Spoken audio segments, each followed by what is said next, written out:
Raw review. We're gonna talk about what happened on the show. Um, my video has been sponsored by my favorite podcasters and other YouTubers who do the reviews like Fightful Pro Wrestling, Good Night World Commentary, Just Alex, No DQ, JD from New York, Solomon the Sound Off, and the other podcasters that I know. This video was sponsored by also PlayStation and my other favorite YouTubers. Now we're gonna talk about what happened on Monday Night Raw tonight. We will talk about the news and rumors from on WWE and AEW. This is how the show ended tonight with the Judgment Day looking strong. They stand tall. By the end of the show, they attacked Damian Priest and Rhea Ripley. They beat him up. Jey Uso tried to help, but Braun Breaker hit him with a six spear. The main event of the show was Damian Priest and Dominic, and Damian Priest got the victory, and then Judgment Day attacked them. Now, hold on. I actually wanted to go back and show you what's on the show next week. Hold on. Just wanted to show you. Hold on. Oh, they're dragging off. Alright, so next week we got Sami Zayn and Ludwig Kaiser next week. Drew McIntyre is gonna return next week. Braun Breaker defending the Intercontinental Championship against Jey Uso next week. They did have a very good face-to-face.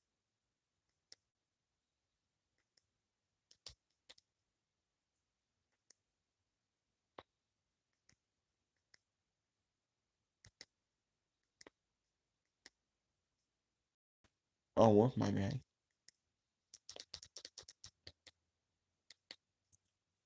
Alright, now let's go back to the show.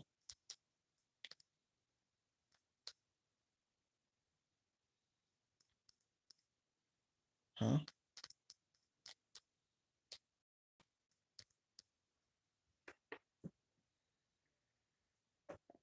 Alright. Oh wait, hold on. Okay, there we go.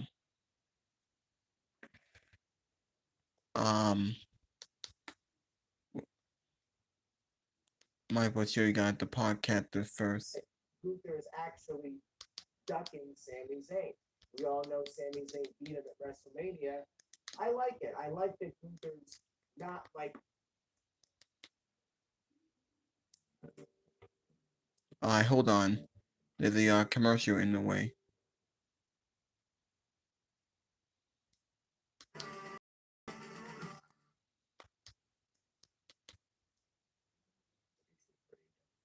This is going to put them into a very active position. Like there's always it's AEW. Like Tony Khan had stated when asked at the last media call about heel taking them to become. Like when Ric Flair lost to Shawn Michaels as well. That's the end. That's the end. And everything else, like Logan Paul's beef with Kevin Nash. Undertaker's only on retirement match. We got WWE signed supplying 2,000 names to Legend contract. Booker T says former U.S. champion Logan Paul has shoot beef with WWE Hall of Famer. They will talk about an update to Charlotte Flair's injury status. Chelsea Green apparently sent the dumpster match against WWE SmackDown star. Ricky Gibson is how his WWE SmackDown appearance came together. Alright. Now let's go see what Fightful had to say. Matches there, of course, with that, but for me, it's just the silver. You just gotta do the silver because it's more realistic. That's what I can imagine. If I was building a Hell in a Cell in my house, I would go out and get some fences, and they'd be silver. That just screams more. I know that Darby was considered. And I was told that there was so much drama on Twitter. I heard that some people Gimmicks. We've started up a new feature. Keeping W. Oh man, you just gotta you gotta go out there and. All right. Now here are the news and rumors right here. AEW get Bobby Lashley, Motor City Machine Gun to WWE. Now let's see what this says. The long-winded rumor of the Motor City Machine. Yeah. Death Rebel finished with WWE. It said that the Motor City Machine Gun to WWE and AEW fans are set, starting with the narrative. Also, Bobby Lashley drops a major hint on where he may be headed, probably to AEW. Death Row may be finished with WWE after 2024 officially, thank God. And WWE is cutting down live events significantly in 2025, which means ticket price will skyrocket for moving forward. Alright. Now let's talk about, we still got Soul Monster. Alright, now let's talk about what happened on the show. Now this is what we saw on Monday Night Raw. The show opened up with CM Punk and a very good segment. CM Punk promises to make Drew McIntyre bleed. He said he would see you in I'll see you in Hell in a Cell. CM Punk's family begged him not to have a Hell in a Cell match. The first match we saw on the show was Pete Dunne take down Sheamus. I thought it was a very good match, great way to open up the show. Pete Dunne, Sheamus is on fire tonight. Pete Dunne got the win, yet he cheated. He tried to use the Shillelagh. Sheamus tried to use it, then the referee took it from him, and he got distracted and got out of the ring. And Pete Dunne used that wood from underneath the ring and hit Sheamus, and hit it, and did the knee and did the finisher, and pinned him 1, 2, 3. So it looks like the feud can continue. I think they should end it. It's been going on for like what, like 2 months? I think. So I think they should hurry up and end it. But since Pete Dunne cheated, oh, you know we're gonna get a rematch. We did get Natalya and Zoe Snark. I don't really give a about this match. This match lasted like what, 3 minutes? 5 minutes? It was nothing special. I have no interest seeing Zoe Snark, Sonya, and Shayna against Natalya and Vega and what do the girl's name? Lyra Valkyria? I don't know why they're feuding, but the feud is a waste. It means nothing. Natalya won in like under 5 minutes. She beat Zoe. Whatever. We did get well, I think we got a face-to-face with Priest and Balor. No, I think it was last week. I forgot. We did get a backstage segment with Finn Balor blamed Rhea Ripley for Judgment Day's implosion. We did see Jey Uso in that segment saying, we now know who to blame, Finn Balor. We did get a pretty good segment, a great face-off here with Jey Uso and Braun Breaker. They engaged in a tense face-off. He talked about his family. I thought it was a very good face-off here with Jey and Braun setting up for the match next week. Now Braun Breaker, Thailand have been decent, been alright. He's not in a big program, but just his match is being thrown at him. This is just a filler match for next week. Okay, Braun's not gonna be on the pay-per-view. He's not in bad blood, so that's why he's doing it next Monday. But they had a good back and forth. Jey got the upper hand. And then we did see Braun come out in the main event and spear Jey. We actually had a short vignette here with the Wyatt Sith and Bo Dallas. We didn't see the Wyatt sit, but we saw a vignette. Bo Dallas, you speak, we fall. We did get the Judgment Day defending the World Tag Team titles against the New Day. It was a pretty good match. The ending kind of sucked, and I thought it was lame. I don't know what happened here, but I think New Day should have won. It looked like they're setting up some tension with Xavier Woods and Kofi Kingston. Xavier Woods last out at Kofi Kingston. Now, if you guys watched that tag team match with the New Day and the Judgment Day, and you saw at one point in the match Kofi Kingston was on the top rope, he jumped outside the ring, landed on all the Judgment Day to keep them from interfering. For no reason, the referee goes outside the ring, tell Kofi Kingston, hey, you can't do that, you can't do that. Get back in the apron. And when he talking, and when the referee talking to Kofi, Xavier Woods does his finisher, does the elbow drop on Finn Balor, go for the pin. You would think, okay, he's gonna win. He has it won. But the referee is distracted. I don't know why you blame the referee. Why is he blaming Kofi but not the referee? Hell, the fans even know it. Ref, you suck. They even said, ref, you suck. I don't get it. I don't know why. I get the storyline here that they want to set up tension with Kofi Kingston and Xavier Woods. Now he did mention because E's not there. Yeah, we all know Big E's not there.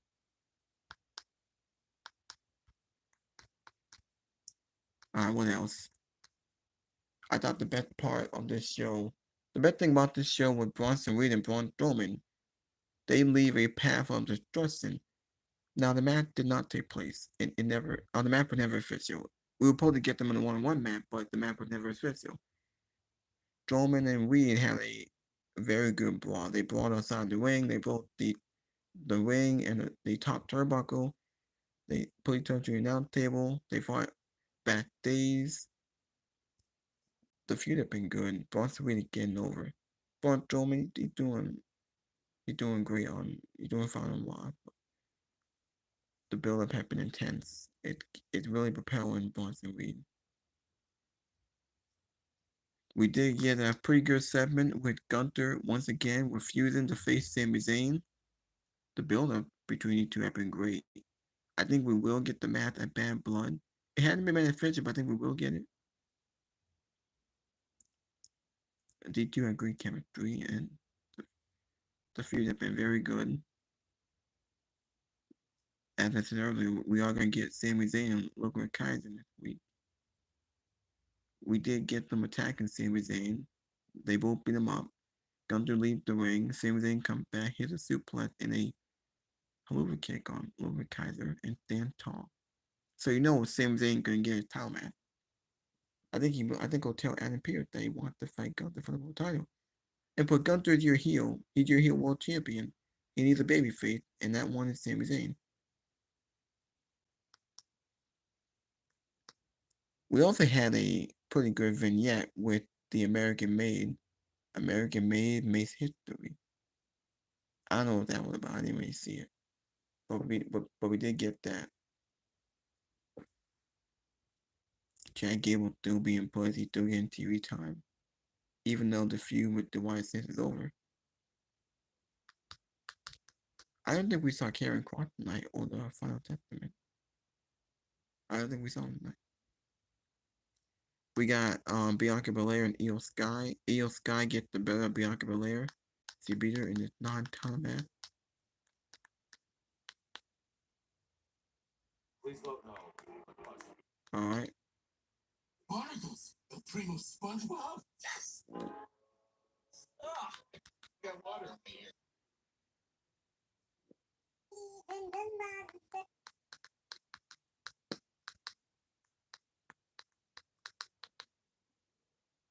Their online consultation, if approved, is shit.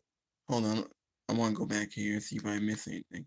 I love saliva, but in 2024, we're not going to have some saliva knockoff band doing the SmackDown thing. It's Megan Thee Stallion and a dude from BTS. Like that. So why were they those- mad? You know I really.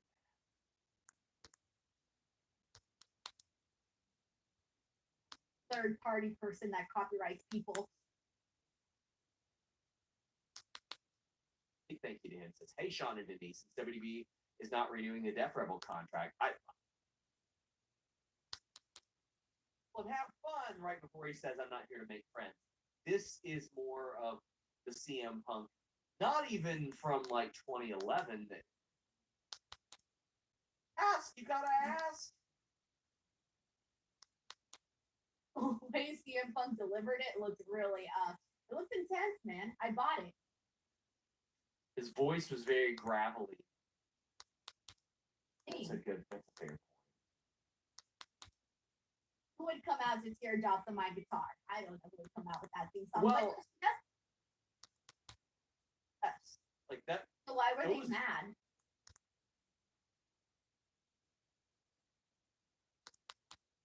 Yeah. I did love that song, man. D. Burns says, Procrastination is also really great too. yeah.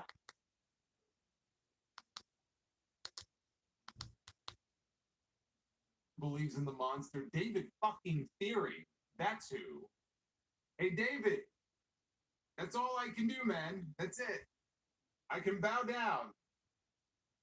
Holy shit.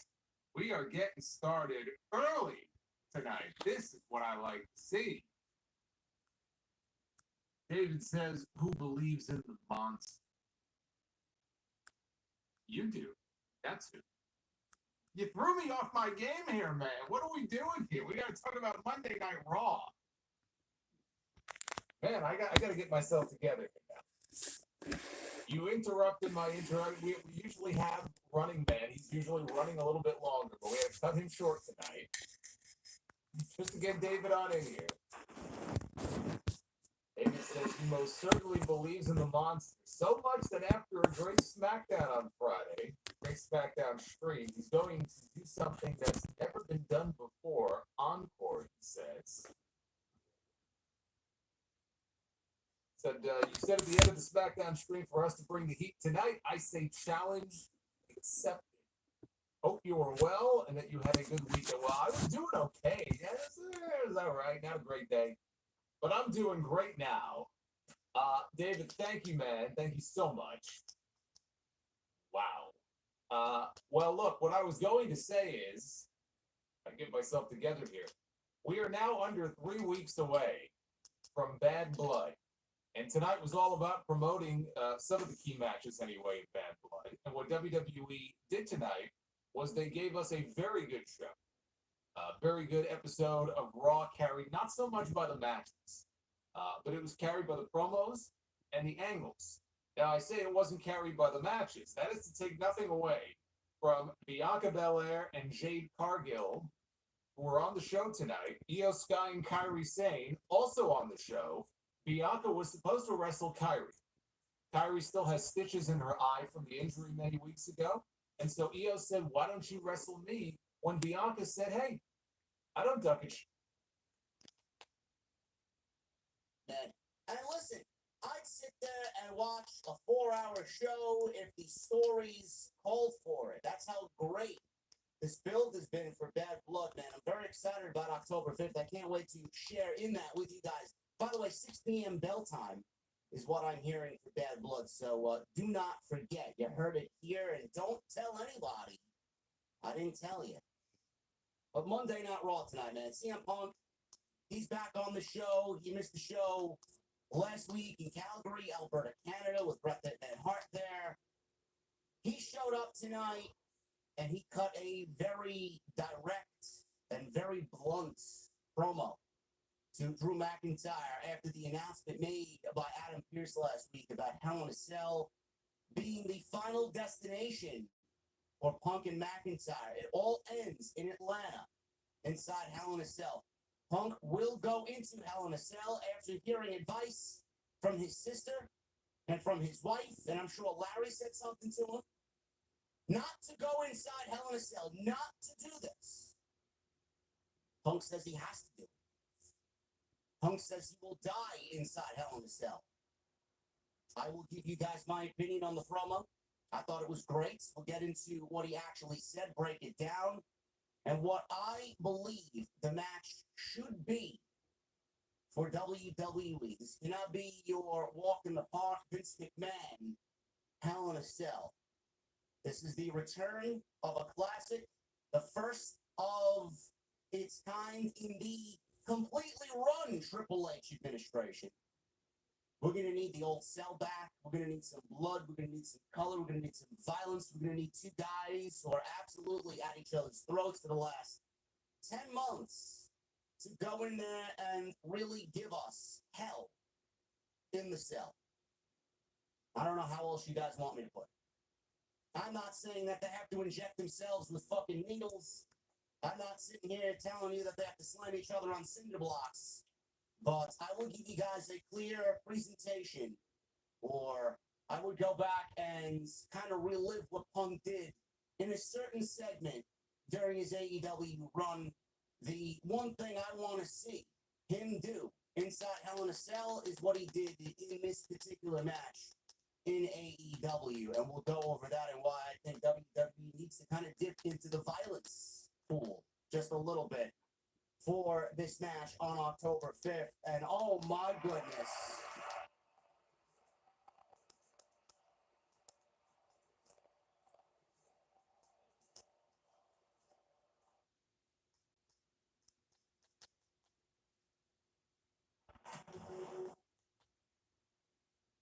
I don't want cheer for you because I don't like the name, which is very unfortunate, right? Because the talent is there, the talent is good. So I do think if we were to see those girls in series of matches with different people, whether it be singles matches or trios, that it will be the thing to get them a little bit more, a little bit more liked by the people. So, anyways, all that to say, Zoe Starkers and Natalia, I thought was pretty damn good, and I want to see them continue to wrestle more. If they had this much chemistry in one match, imagine what they can have with a little bit more.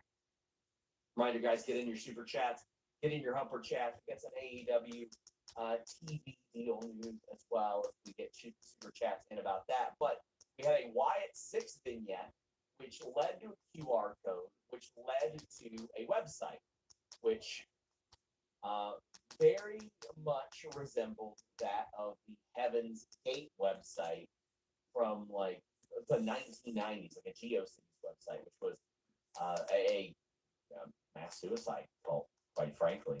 But there were a lot of images and different pages. I have posted a thread of all of them on Twitter. Like there's a whole bunch of images and graphics and all that stuff.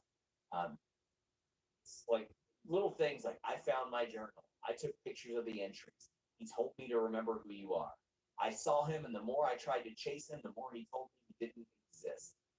I'm going to find you, and you will tell me all of your secrets. When I saw him, time and I can't even read it. Some of it's not legible, but there's a whole lot of Panda, and I love all you crazy bastards. Or with me, that's right. Don't cross the streams. The lesson's all you get. In 2025, that IC title is very crucial to the building of Braun Breaker. Jey Uso won an Intercontinental Championship tournament to crown himself the number one contender. Tonight, they had a great back and forth promo, and it really showed you that when Jey Uso puts his oosiness away and he puts the heat away, that when he gets down and dirty and gets serious, that Jey Uso should be taken as a credible and serious threat. And he has always been a great promo, in my honest opinion. Both Usos, actually, because when they were the Usos and they were in front of a camera with a microphone in their hand, anytime that both of them spoke, you dropped what you did and listened. That was the best Jey Uso promo that we've gotten all year. And it was definitely something that was reminiscent of what he used to do with his brother back in the glory days of the Usos as tag team champions. And Braun Breaker, got to give him some credit, man. One of my favorite things, if not my favorite thing about the entire show on Monday night, he is just incredible. And you're starting to hear more dogs barking every single week, man. And that is only going to be enhanced everywhere we go. The more he builds himself, the more that they will come out and start barking at Braun Breaker. Love it. So we'll go over that as well. Sami Zayn and Gunther had a great promo, or Kaiser, I should say. And then Sami Zayn is still looking for that match with Gunther, which is rumored to be taking place at Bad Blood for the World Heavyweight Championship. Judgment Day is continuing their feud with Damian Priest and Rhea Ripley. They were in the main event as Damian Priest was in the main event with Dominic Mysterio. Judgment Day is looking strong coming out of tonight's show. I don't know how well that's going to be for them at Bad Blood, but tonight they absolutely decimated both Rhea Ripley and Damian Priest. The New Day, they may be on the rocks. There may be a split in their future after tonight's very good tag team match that saw Xavier Woods for the first time verbally get upset with Kofi Kingston, and we may be looking at a split of one of the most stable tag teams in WWE history. And then how can anybody forget Bianca Belair and Io Sky, man? Oh, my goodness. What a tremendous match that those two ladies had. And this is a call to action, man, for Triple H. Chief, we need more women's matches like that on Monday Night Raw. Not the other shit you've been giving us. That. I want to see more of that. Whatever that was. I want to see more of it on Monday Night Raw. We're going to get into this post-show, guys. Thank you very much for joining me here on your Monday evenings, wherever you may be.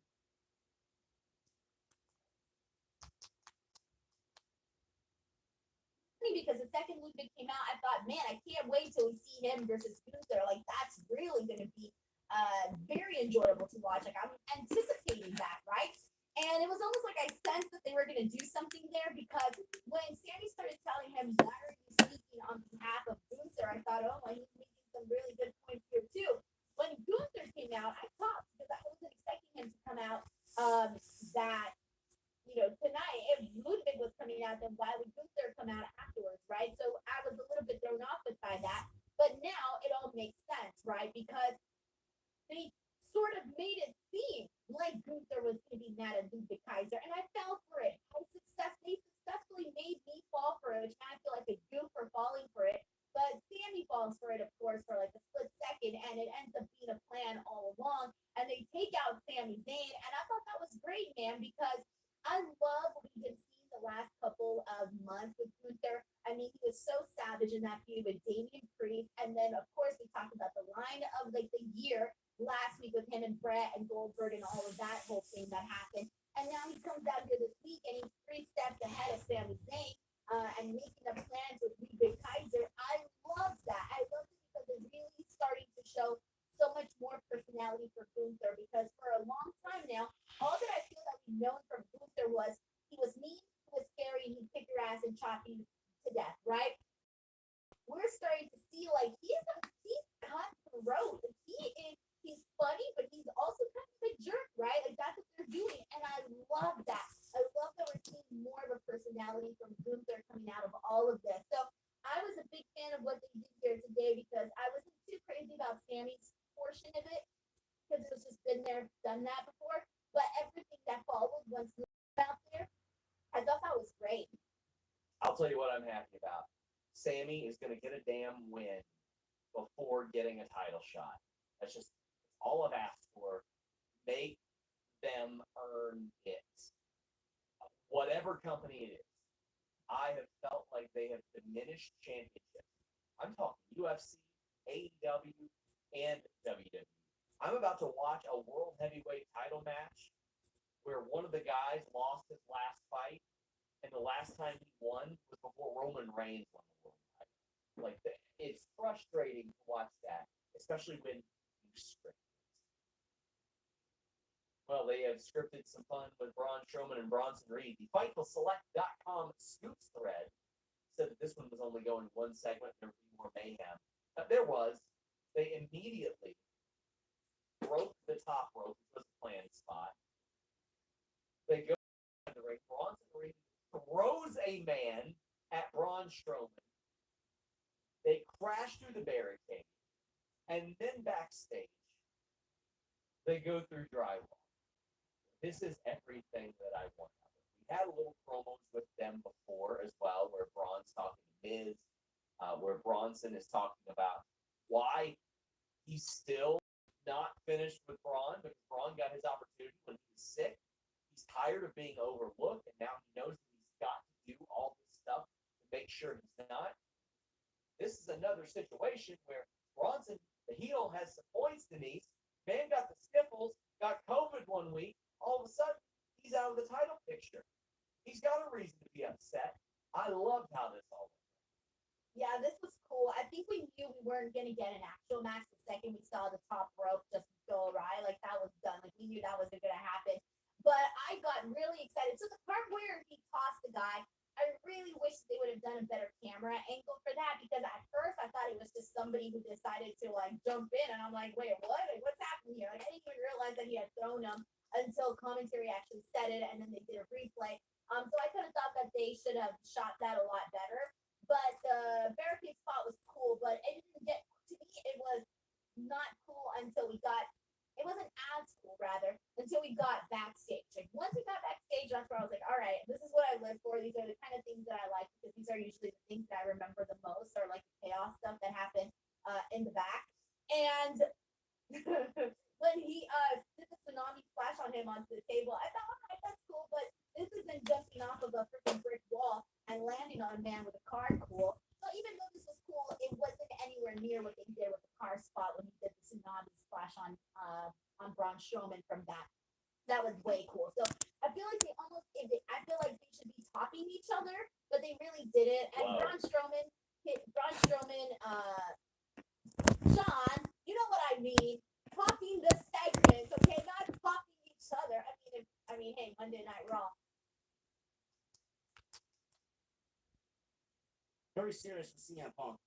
He said very softly. He wasn't angry. He wasn't yelling. He was.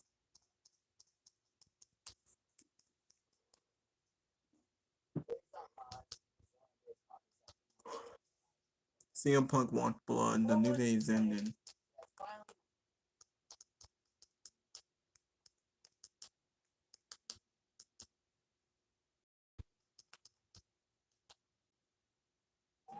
Order like a champ and Raising Cane's. Raising Cane's chicken finger. One love. Title position backstage. And he said that Dunn really hit him where it hurts.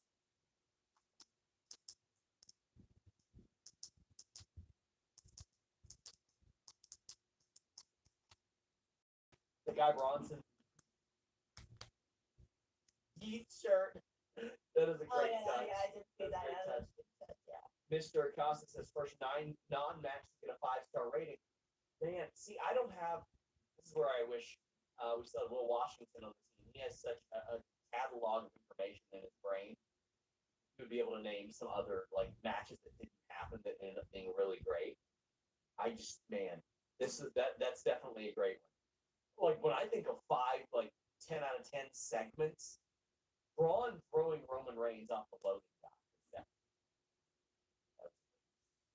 We had an American-made vignette.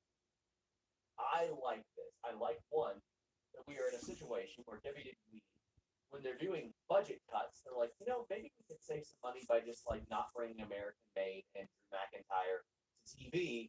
We can save literally thousands of dollars by not bringing them to TV 1 week, and we can have them fill in their segments by doing vignettes and stuff like that. I wish we could see more of that, but these vignettes that sort of bridge the gap, I think make a lot of sense. Yeah, so I missed this vignette for whatever reason. I think I was talking and I turned and it was over. It Go was figure. relatively short. I'm sorry. I only paid attention to the whole show and I missed one little segment. And but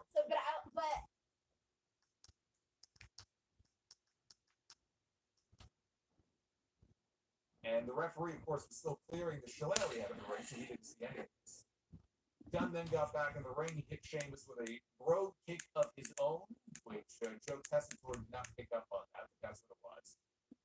And Pete Dunne pinned him to win the match. I thought it was a good match. Good to see Pete Dunne also picking up a win. It was a good match until the shit finish. I didn't like. I know why they did it, but I didn't like it. It also didn't help that the cricket bat shot looked very weak. And Dunn may have felt the same way, and maybe that's why he followed up with the knee strike. Now, I don't know. Maybe that was always the plan for him to do his own road kick there, or whatever it was, knee strike kick, whatever it was. whatever the case may be, maybe it was intended. Maybe it wasn't because he also felt like, yeah, that didn't really look good. Let me throw a little something extra in there. But in any event, it's a good thing he did, though, because had they left it alone with the cricket bat shot, that would have made it worse. Outside of the finish, though, I thought they had a good match. Damian Priest and Rhea Ripley. And I'm going to talk about Tessitore later on in the show, by the way, because I thought this was his best shot yet tonight. So we'll talk about Joe a little bit later. Because this was week 3, I believe. And yeah, I said in week 1, because he wasn't at his best in week 1. I mean, there were matches where he was very quiet. Really had to listen. Period. Last week was better. This week was better than the week before. And I said at the beginning, it'll take a little bit of time, but I think that in him they found someone who can be rock solid in that announce position. Because they've been through so many people before this. Jimmy Smith and Adnan Burke and Kevin Patrick, and just none of them stuck. I think this will stick. I think in him they found somebody that they can rely on, who's got the voice and has the product knowledge, and now you're starting to see that bear some fruit. We'll talk more about it later. Damian Priest and Rhea Ripley. They were walking in the back. Where are we? Are we only at 270 likes? We got over 900 people in here and counting. Let's get those likes. Come on. I know you can do that. Damian Priest and Rhea Ripley were walking in the back when Jey Uso approached them. Jey said that he knew Priest wouldn't ask. Got too much pride. But he would have eyes on Damian's match with Dominic later tonight because, the Judgment Day. They're always lurking around. Xavier Woods showed up and said that he knows he hasn't seen eye to eye with Priest and Ripley in the past. And he said that he and Kofi tonight, they have a tag team title match against the Judgment Day. And they want to go it alone. So he's putting them all on notice. So I don't want your help. We got to do this by ourselves.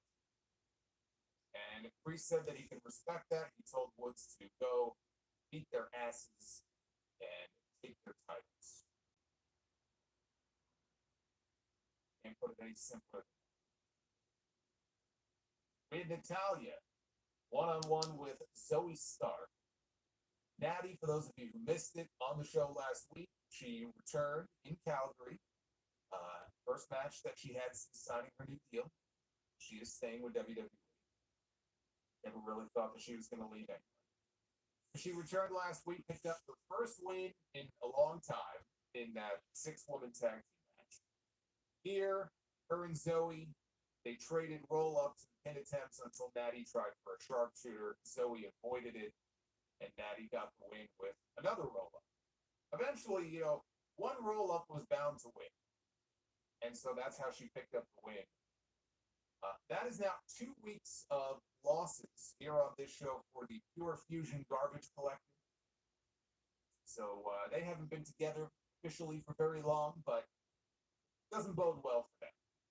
But it's now a 2-week win streak for Natty, and I'm going to throw a stat at you that you may or may not believe. I guess it's not that hard to believe, given that it's Natalya. She's been around for a very long time and hasn't really been focused on. But this is an incredible stat, I thought.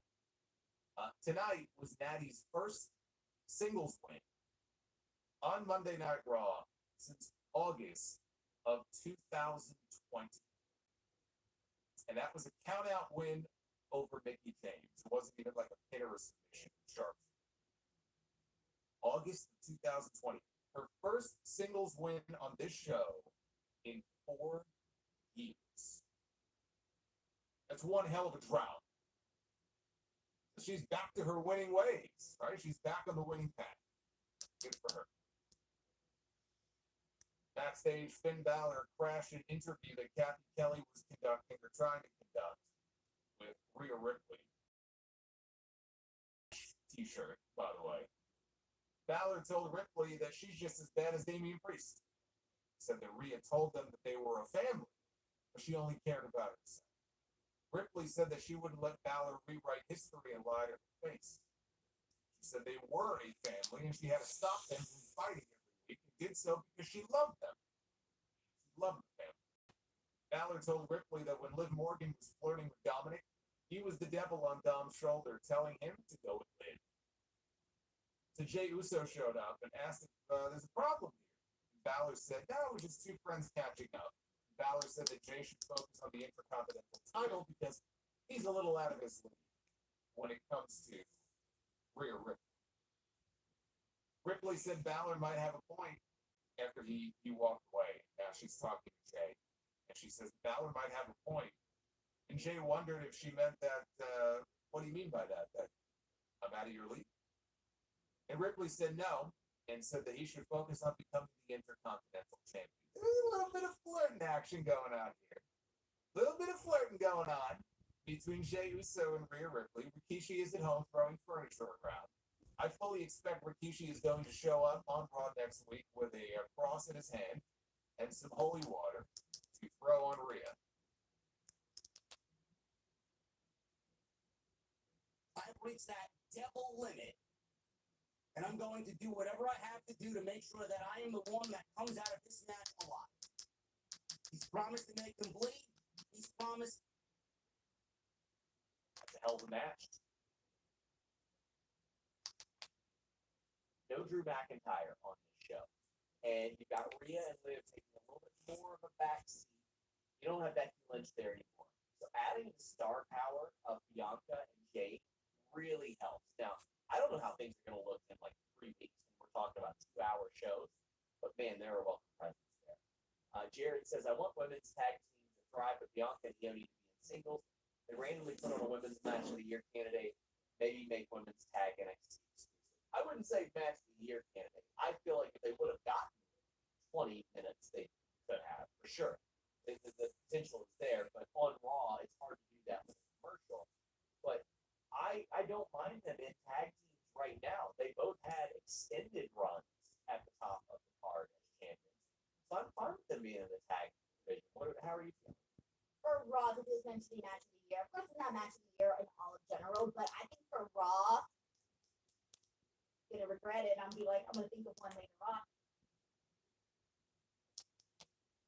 Yo, and Denise, I thought they sold it perfectly how important it is to beat somebody like Bianca Belair. Previous segment that they did, this one was cool, but I still thought the other one was cooler, okay? That's all I wanted. Hey, non-PG era Netflix, hey. Hey, there's some stuff on Netflix, alright? But this was I'll tell you what I'm happy about. Sammy is going to get a damn win. Match that we'll see between these two guys. I'm kind of getting the vibe that this is going to end in some type of stipulation match. But Pete Dunne and Sheamus, another great match between these two. Love the way these two guys work together. Dunne tried stopping on Sheamus' hand before Sheamus started coming back, and he gave Dunne an Alabama slam. Breaker ran the ropes for a spear, but Jade beat him to it. And Joe Tessitore said that it was the first time that Braun had been taken down by a spear. Usually he's the one dishing them out. And Jay held up the Intercontinental title to end the segment. I am not surprised that they are doing this match on TV next week instead of Bad Blood. They've already got 6 matches, either booked or looking official. I think if you throw in Gunther and Sammy, it happens there. That's 6 matches that would be for Bad Blood. Triple H has been doing 5 on most of these shows. SummerSlam had 7. But on almost every other show that's not WrestleMania. And he stopped that attack. Sheamus saw the shillelagh and was tempted to use it, but the ref away. I see somebody saying Megan feels bigger than A. I was done with that. I kind of was done with it. I think it's very important to have stuff like Jey Uso and Braun Breaker to help anchor your shows. Yeah, because I was tired of seeing the Judgment Day for such a long time, and I mean, for like WrestleMania, all we were getting were just like a bunch of Judgment Day tag team matches. Oh, I was done with that. I kind of was done with it. Also, Vince says, did WWE steal Megan Thee Stallion from Mercedes, or is that just tribalism? So, there's a report from PW Insider today that said that a few years ago, there have been talks about Megan Thee Stallion doing something with Mercedes, and WWE swooped in and picked her up for the song. Here's where I stand on that. Mercedes has a newsletter. She will almost surely address this on her own. Mercedes' cousin is Snoop Dogg. When she was in WWE, like they didn't have a monopoly. It might have even been Lyra versus Io because they had some good matches. Been asking for more behind the scenes, like backstage action.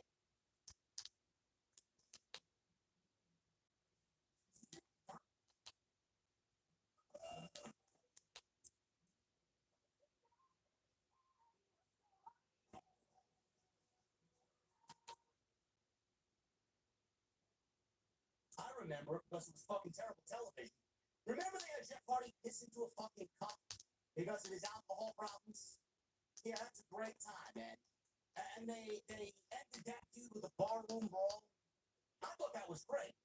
And it fit the vibe because obviously they couldn't really do much of anything during the empty era of the PC.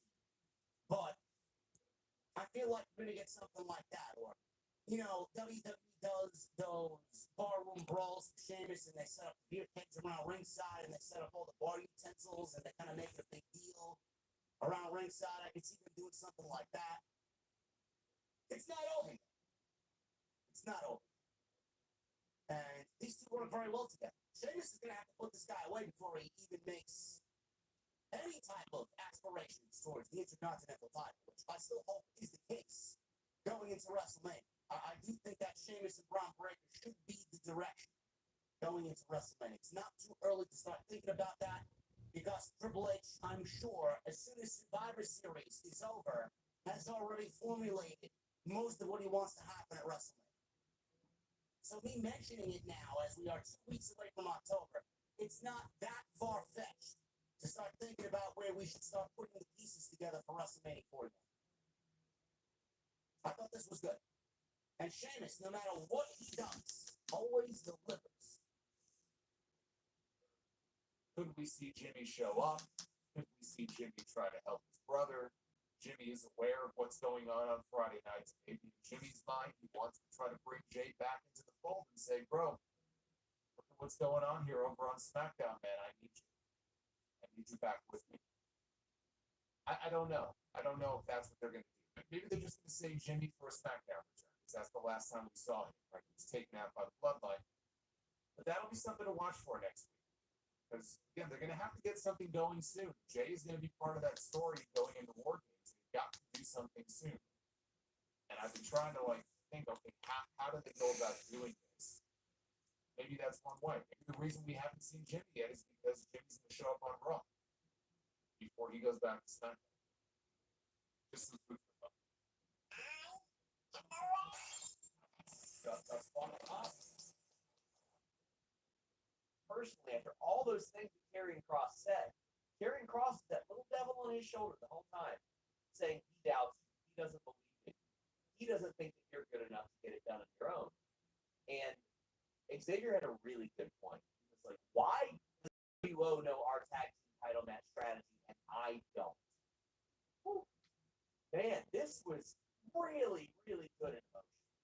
That's what I'm saying. Like he made some points with that, and then also when Kofi basically said, "Oh, it's just us two now," and he sort of felt like a little bit insulted, like, "Oh, what do you mean it's just us now because we don't have Big E?" And I thought that was really good because, in a way, it feels a little bit more realistic, right? Because in a fight, whenever you're fighting with anybody, you're probably going to be half right, half wrong. It happens, and in this case, that's what we saw. Like we saw that Xavier Woods was making some points. Kofi Kingston seems misunderstood, so you can see these communication issues between the both of them. And so it hit nicely because obviously they are a very popular loved team among the fans. So you don't want to necessarily just see them break up just like that. So the fact that they're going that little extra deep layer of like, hey, Biggie isn't with us anymore, it just adds to it a whole lot more. But this was good. I liked it. We saw some back and forth. Judgment Day. New Day was involved. Finn Balor was involved. Rhea Ripley, Damian Priest. and it was a bit of interaction between Judgment Day and the former Judgment Day. Also, why are Judgment Day wearing the street trash shirts? They're called Damian Priest street trash. I don't know if I get that, but hey, Finn Balor reveals to Rhea that he was the one pushing Dominic to leave Rhea the whole time. I don't believe that. That was so dumb.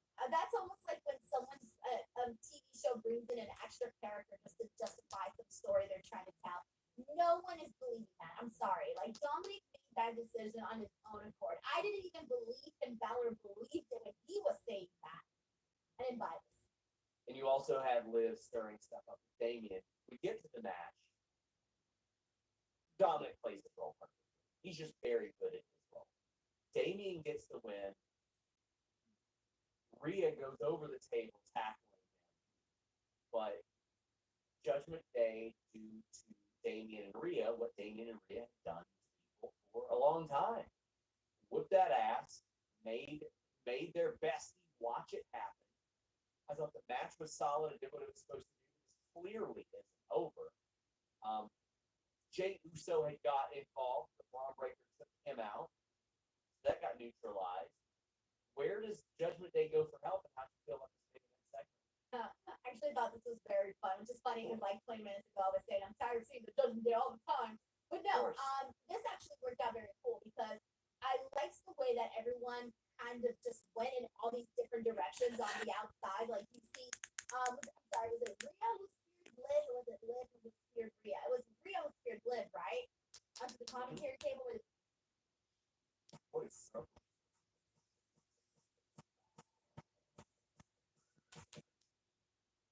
Kind of brushed him aside, and he said something had to change. Something has to change. He was just completely flummoxed by this. This was the closest that we have come yet to a New Day split. I thought maybe he would shove Kofi down here in a fit of rage and then walk off, but Garbage. You like that, guy? Garbage. Okay. So, whatever you guys want to go by, I don't. What did I do when I saw this match on my television? Well, I got up and made myself a cup of coffee. Unfortunately, when I finished making against them, at least he still managed to get that win. And then Rhea did get an opportunity to get her hands on Dominic Mysterio for quite a bit. So this was fun. Like, this wasn't a match that I was too looking forward to, but I thought it worked out very nicely just with everybody involved and just everybody trying to get their hands on everybody else. So this ended up working out very well. I was sports entertainment. Yeah, as was I. Guys, we're about to talk about AEW TV news. And no matter where they land, no matter where people are, no matter what channel, what territory you're in, you want NordVPN.com/Fightful. An exclusive deal right now, you get a mega discount and 4 free months with a 30-day money-back guarantee with NordVPN.com/Fightful. You might say, why the heck do I need that? Football season is awfully nice. You don't pay for Sunday ticket. You can just change your virtual location and watch the local games wherever they are. On pay-per-views, you can go pay the prices they're paying overseas, no matter what it is.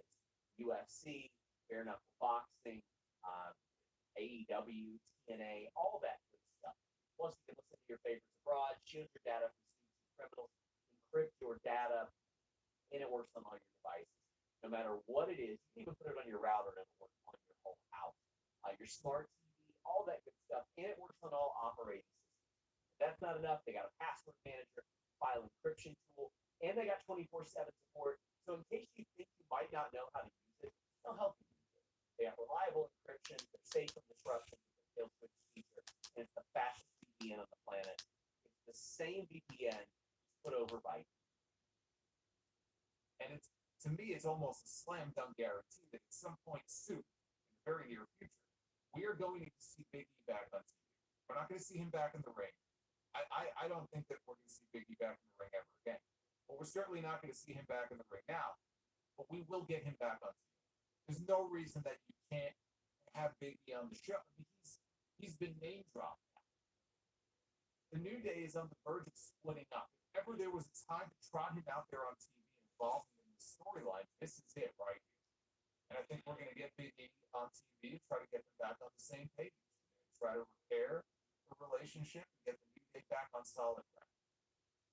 So to me, this is the most interesting that the New Day has been in years, because the New Day has just been sort of floundering around, nothing really to do, nothing of any note, nothing of any real substance. Big E not being there has not helped. He was sort of, in many ways, the glue that held that group together. And the most charismatic, and they're all charismatic, but the most charismatic of the trio is Big E. And he just hasn't been involved at all, not even in a managerial role, a coach, or, a cheerleader. We just haven't seen it.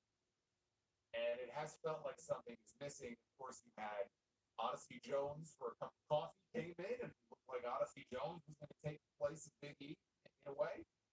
And now it's like, Odyssey who?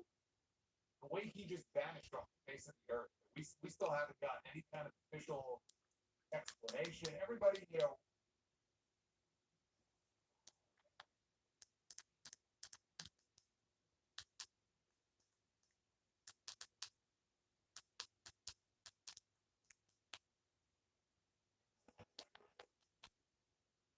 I decided to partner with Zero to try and test their newest product. Zero's time for tired eyes and raw off. Explain though Orin Rice deal marks a big clear success for AEW. A few things before I give your thoughts on these. The additional package shipped broadcast network for Shock, that is Fox, that is one of the people they have been talking to. I do not believe that as of now, pay-per-view is involved in this. So if their pay-per-view is not included in that amount, oh boy, is that a really, really, really good amount. Because they could still negotiate that.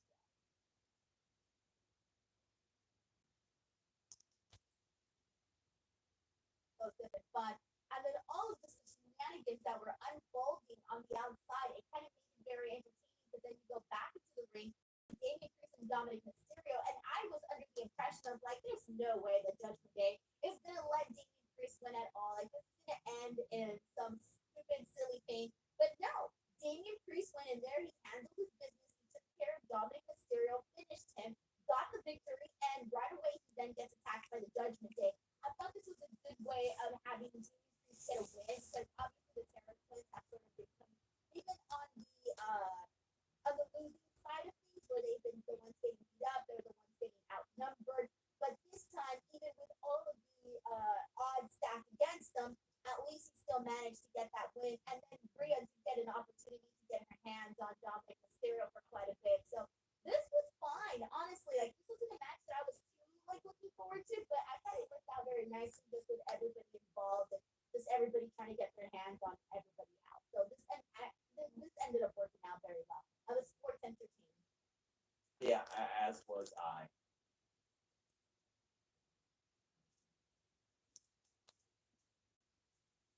And you mentioned all of these places that you mentioned, PBS, TNT, True TV. I think it's great to be in so many different places, because then it just gives you an opportunity to get more eyeballs. And you mentioned also where the pay-per-views might live. We still don't know that, but when we find out, I feel like, and I do hope it's Max. I think that would be.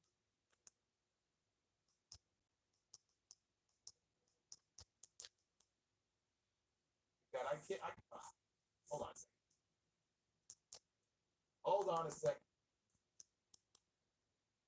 It's kind of mold himself into the voice of Monday Night Raw, man. Jey Uso is in the ring. Main event Jey Uso is now in your city, says Jey Uso. All of a sudden, Braun Breaker immediately interrupted Jey and marched to the ring. He was wearing a Rick Steiner-like jacket. Barrett said he's the future of the industry. Braun is in the ring. He's got a microphone. Braun asks if there's any dogs barking in Portland tonight. Oh, yeah. Everybody's barking for Braun Breaker, man. He told Jey that he told him to stay away. Yet, there he is with this relentless pursuit to the Intercontinental title. He says he's trying to prove he can be a single star all by himself. He says he's been around 14 years, and there's no doubt Jey Uso's a big star. Fans like him. He says he's managed to do more singles or more as a singles wrestler in 6 months than he's done in 14 years, says Braun Breaker to Jey Uso.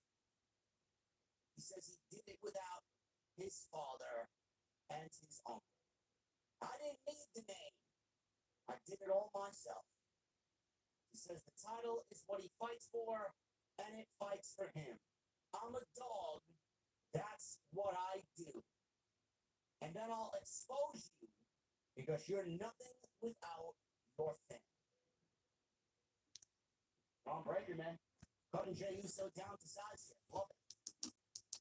Jey took off his heat.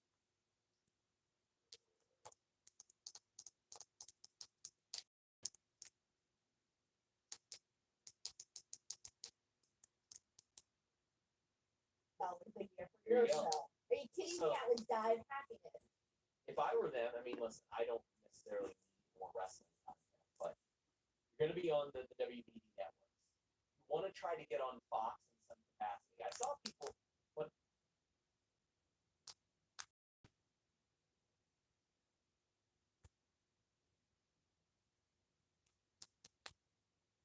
people who just cut all their stuff off. They can watch TV or Samsung TV or Roku TV or something like that as a complete non-paid service. Also, getting on Max would be big because you want to be on the same platform as Peacemaker and Euphoria.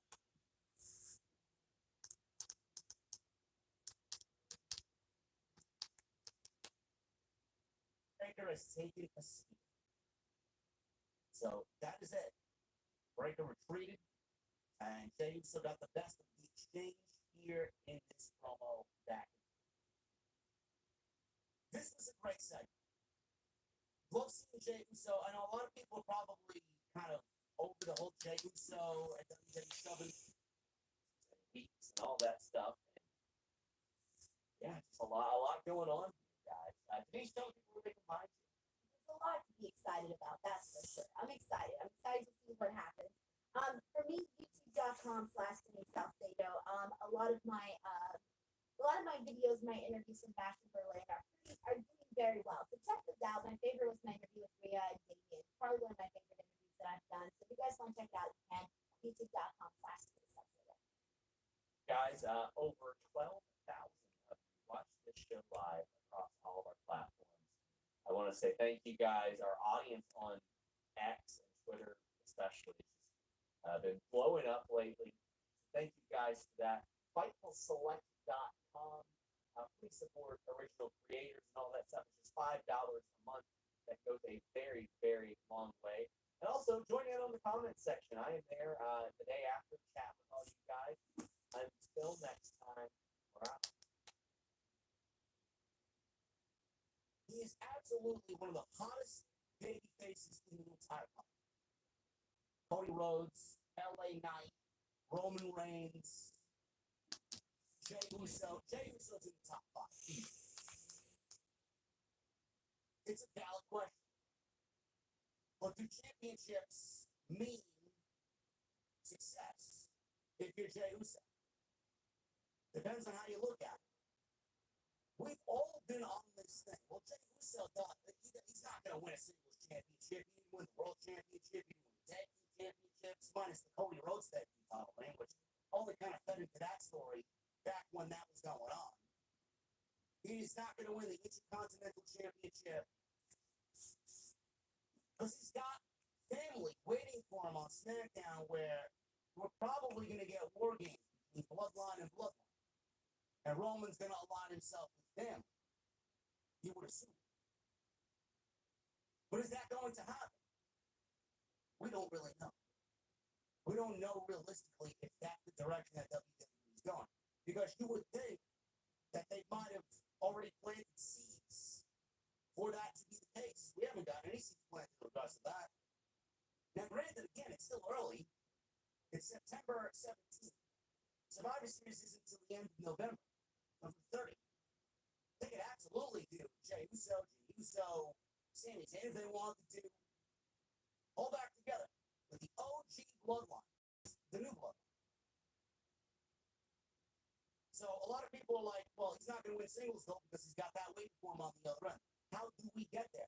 We've not got any seats planted to that. They haven't even made any move. No teases at all about Jay going over to SmackDown. How do we get Jay over to SmackDown? We haven't seen Roman on Raw trying to. Are you kidding me? I don't want to like a funhouse event. What about that? Why do you? Said that everything he said about Brett being his hero was true. And you recall Brett talking about what it takes, what it takes to be a champion. Zayn said that all he could think of all week long was that he needs to be the world heavyweight champion. He said that Gunther has repeatedly declined his challenges while claiming that Sammy is not on his level. And Sammy said that he doesn't believe it, nor does he think Gunther believes it. He said that he thinks in Gunther's head, he remembers being beaten by Sammy at WrestleMania. And he knows that if you beat him before, he can beat him again. So he accused Gunther of being scared. Blue Big Kaiser came out. He asked why Sammy, of all people, was asking for a championship match. He said Gunther is trying to save Sammy from the worst embarrassment of his entire life. He said miracles don't happen twice. But Ric Flair didn't get struck by lightning twice. So it does happen. Sammy found it strange that Kaiser was speaking for Gunther instead of Gunther being out here to speak for himself. He said Gunther doesn't need Kaiser for anything. And he doesn't think that Kaiser needs Gunther either. He said Kaiser wants to get noticed, and that's why he turned on Giovanni Vinci. Can we not invoke the name of Giovanni Vinci? As if the man has not been embarrassed enough. Talk about kicking a man while he's down, reminding everybody about what they did before Vinci. I'm not sure which is worse. Imperium turning on Vinci and kicking him to the curb, or Triple H booking Vinci 2 weeks ago on SmackDown. I think what happened to him on SmackDown is far worse. But maybe we should just leave Vinci alone. Sammy questioned if Kaiser thought that he would gain respect by being Gunther's mouthpiece. Like what I called him last week, his sidekick. On Friday, right? They were in the crowd. They were some of the celebrity guests in the crowd for the season premiere. And I think I mistakenly called him his side chick instead of his sidekick. Maybe he would rather be his side chick than his sidekick. Calling him Cooper's sidekick is kind of a slap in the face. So Zayn told Kaiser to have the balls to speak for himself. That brought out the world heavyweight champion. Gunther told Sammy that he would answer his challenge in a moment, but first he was addressing Blue Big Kaiser here, and he said,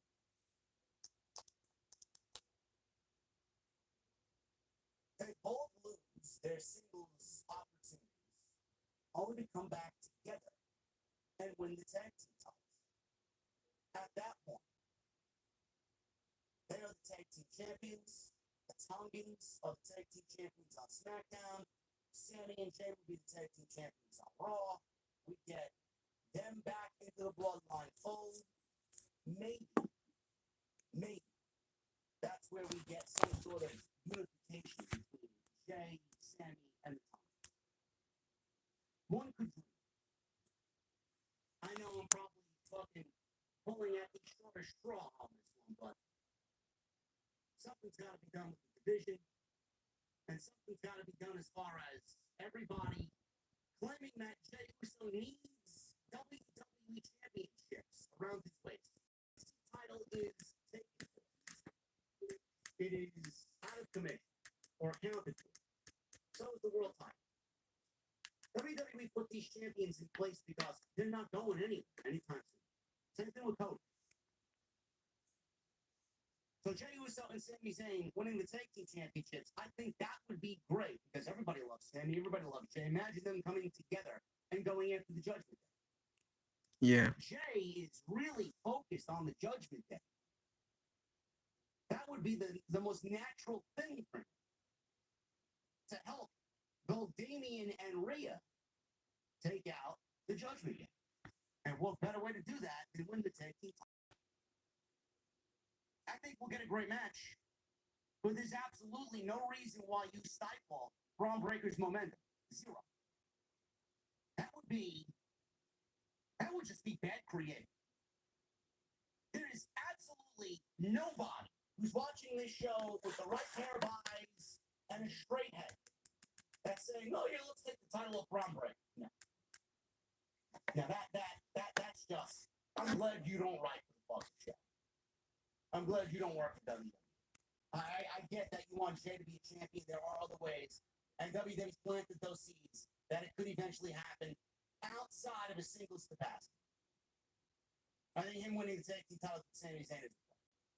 Taking the title of Braun Breaker is certainly not the play. Bianca Belair and Jay Cargill were backstage. Io Sky walked in and ranted about Kyrie Sane having an eye injury. "You coward," she said. Belair said she did challenge anyone. Rather, she was booked to face Kyrie. She said, "Step up." Belair suggested Io take Kyrie's place, and Io accepted.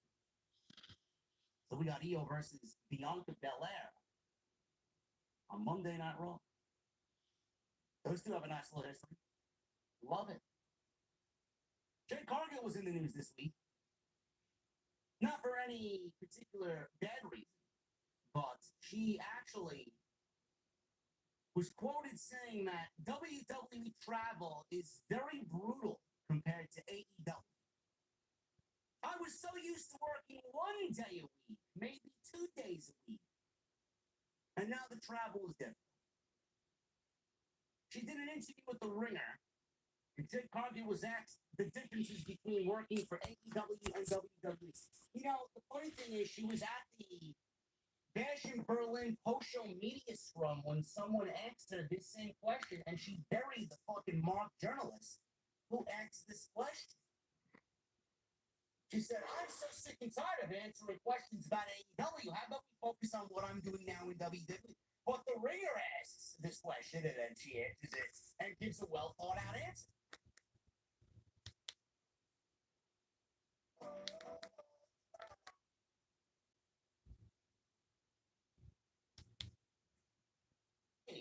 The travel is brutal. It's very Bianca Belair B. And hat tip to both ladies. You know, they killed it.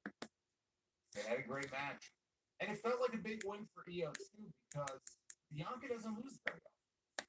Bianca Belair is one of the more protected stars on that. Separate house shows on the same fucking day. Back in the 80s, early 90s. 3 different groups. Only to turn around and do it the same fucking night. Alright.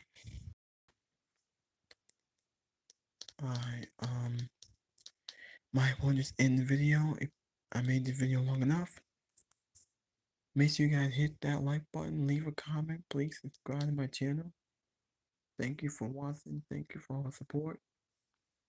Enjoy Let's Play. I will do NXT tomorrow. I will do WWE Dynamite tomorrow. And more news and rumors in wrestling.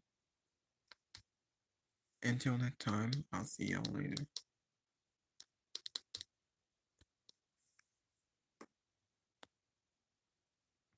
I'll see y'all later. Thank you for watching. Thank you for all the support.